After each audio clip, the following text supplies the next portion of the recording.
Hello everyone. I am speaking to you today from the greenhouse of my mom's pottery studio, which is a place that I love, and it's a cozy place to come on a cold February day. So I wanted to talk with you a little bit about love. In February, it's Valentine's Day. People are thinking about love, and in my writer's guide, I focused on love for February.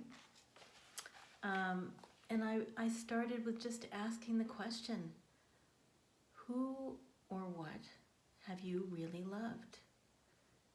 And that can be a place, it can be a person, of course, it can be a time of your life, it can be an institution or a club or a group of people that you are part of. So you might want to start out this month just making a list. Who or what have you really loved? And then use that list as the basis for doing some writing. One of the prompts in my book for this month invites you to think about place. So I'm going to read that one to you. Might it be possible to love places in the same way that we love people? Describe in loving detail a place that's made you happy. What specific features of that place delight your senses and enliven your spirit? Imagine this special place like a lover, waiting impatiently for you to return, writing you tantalizing love letters that describe the sensuous and emotional embrace that awaits you. Write at least one of those letters this month. So sometimes in memoir it can be really liberating to use your imagination. So imagine that a place could write you a love letter and that place was just eagerly waiting for you to come back. What might that place be saying to you? Can you tune into it and write it down?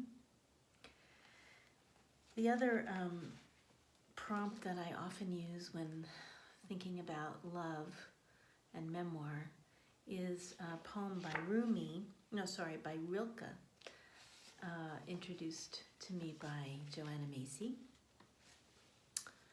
And this poem reminds me of how we are really our own best friends when it comes to memoir.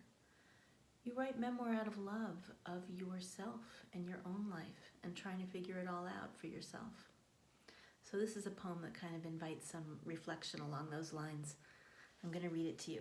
It's from Rilke's Sonnet 29. Quiet friend who has come so far, feel how your breathing makes more space around you. Let this darkness be a bell tower and you the bell.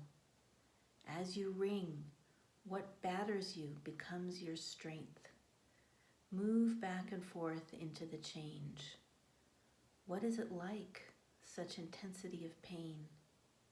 If the drink is bitter, turn yourself to wine.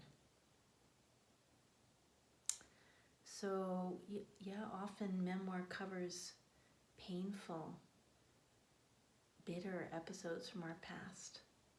But still, we can go over that terrain again, revisit that terrain is what I wanted to say, with love for ourselves, with compassion for our earlier selves, and with a sincere desire to revisit what may be painful in order to turn it into the wine of our words. That's the alchemy of memoir, purposeful memoir in particular.